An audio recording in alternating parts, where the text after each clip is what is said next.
waweza chuma zabibu katika miiba au tini katika mibaruti. Hakuna mti mwema uzaa matunda mabaya, wala mti mwovu uzaa matunda mazuri. Shoka limeshawekwa kwenye mzizi ya mti, mti usilozaa matunda utakatwa na kutupwa motoni.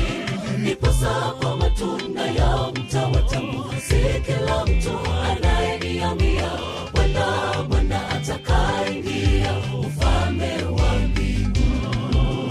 Je, waweza chuma zabibu katika miiba au tini katika mibaruti? Hakuna mti mwema uzaa matunda mabaya, wala mti mwovu uzaa matunda mazuri.